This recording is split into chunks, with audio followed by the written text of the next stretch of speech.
Ecclésiastique chapitre 39. Pour le sage, il recherchera la sagesse de tous les anciens et s'occupera de l'étude des prophéties. Il gardera les récits des hommes renommés et entrera dans les secrets des paraboles.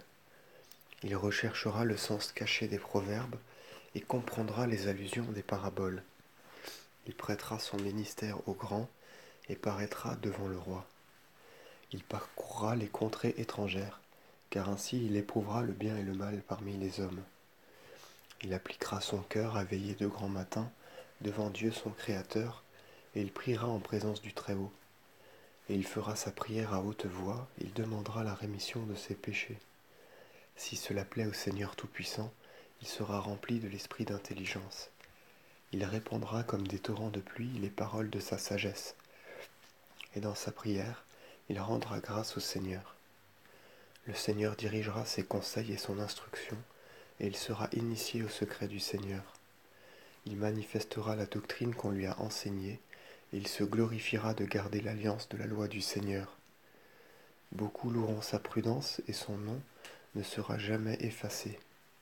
Sa mémoire ne périra pas, et son nom vivra dans les générations des générations. Les gentils raconteront sa sagesse, et l'Église annoncera ses louanges. S'il vit, il laissera meilleure renommée que 1000 autres, et s'il entre dans le repos, il sera heureux. J'ai médité encore et je vais parler, la lumière abonde en moi, comme celle de la lune en son plein. Écoutez-moi, fils religieux, et croissez comme la rose sur le bord des eaux, et répandez une odeur de suavité comme l'encens. Et portez des fleurs comme le lys, exhalez-en le parfum et chantez ensemble un cantique de louange. Bénissez le Seigneur en toutes ses œuvres. Faites voir la grandeur de son nom, rendez-lui grâce par des louanges, en chantant des lèvres au son des cithars, et dites pour lui rendre grâce, toutes les œuvres du Seigneur sont souverainement belles, tous ses commandements seront accomplis en leur temps, et toute chose sera attendue au temps marqué. À sa parole, l'eau s'est arrêtée comme un bloc, et à un seul mot de sa bouche il y a eu des réservoirs d'eau. À son ordre, tout se fait selon son bon plaisir, et nul ne peut rien diminuer du salut qu'il donne. Les œuvres de toute chair sont devant lui, et il n'y a pas à se cacher de ses regards. Il a tout vu dans les siècles des siècles, et rien n'est merveilleux devant sa face. Il n'y a point à dire pourquoi ceci, à quoi bon cela, car toutes choses ont été créées pour leur utilité. Sa bénédiction, comme un fleuve, a tout inondé, et comme un déluge, elle a enivré la terre, de même les gentils auront sa colère pour héritage. Comme quand il a changé des eaux en une mer saumâtre. De même que ses voies sont droites pour les saints, ainsi il y aura des pierres d'achoppement pour les impies. Les biens dès le commencement ont été créés pour les bons et les maux pour les méchants. Les premières choses utiles dans la vie de l'homme sont l'eau, le feu, le fer, le sel, la fleur de froment, le miel et le lait, le sang de la grappe, l'huile et les vêtements.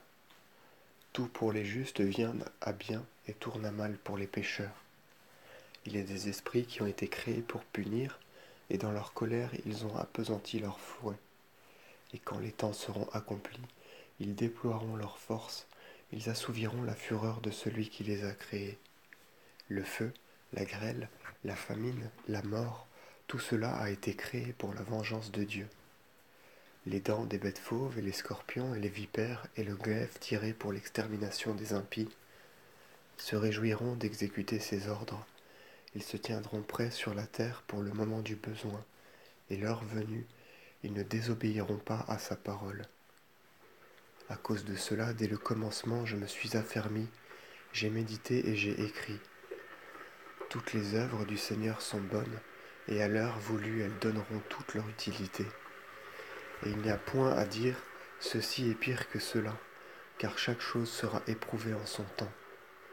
Et maintenant, chantez à pleine voix et de toute votre âme, et bénissez le nom du Seigneur.